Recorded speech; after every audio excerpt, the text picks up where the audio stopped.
So hello and a belated Happy New Year. I'm Megan Rowland, or for the tweeps you can find me here at Wayfaring Hind. Think of this as a budget basement spring watch episode where I'm going to be talking beavers as part of my MSc project.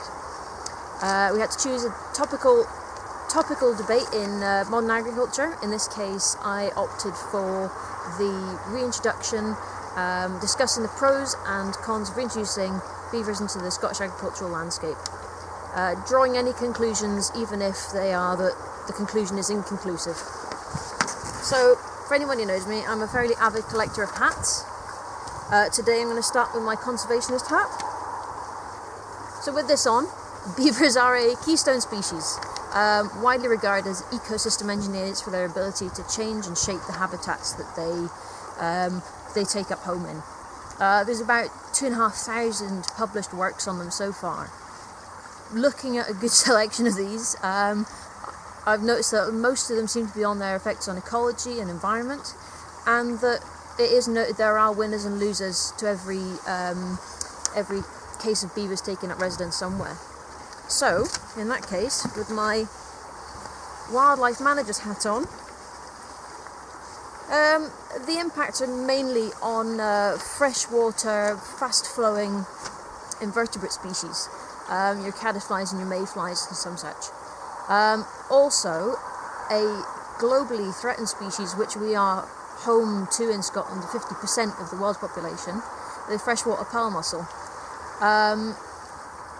which are resident in streams behind me here.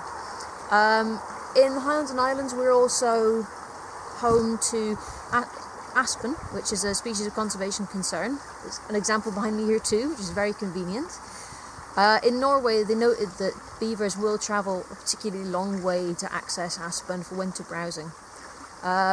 We've had concerns for salmonid species who rely on waterways like this for spawning. They need the gravel to lay their eggs in, and beavers, with their ability to nibble and chew, do quite a good job of removing riparian vegetation, which is vital for keeping the water cool.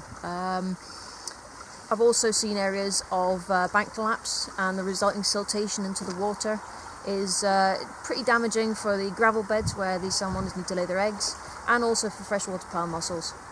You could say that on that front that full protection is definitely sowing the seeds for conflict. So, lastly, with my farmer's hat on, and in no way sponsored by Norvite. Too many hats. I was invited to the Tay the other week to look at beaver impact, and it became clear that gaps in knowledge have made the benefits very hard to quantify, a lack of communication and a lack of understanding between stakeholders. The costs, on the other hand, were very easy to see and measure in terms of finance and environmental impact.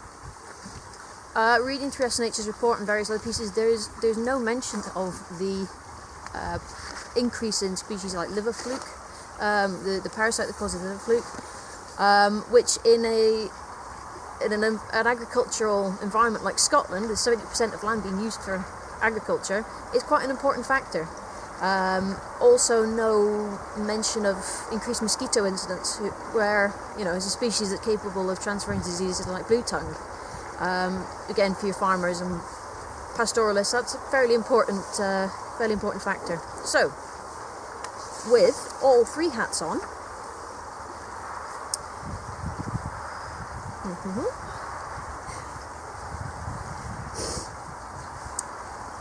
all of my interests in one go, we can conclude their presence is a reality in Scotland.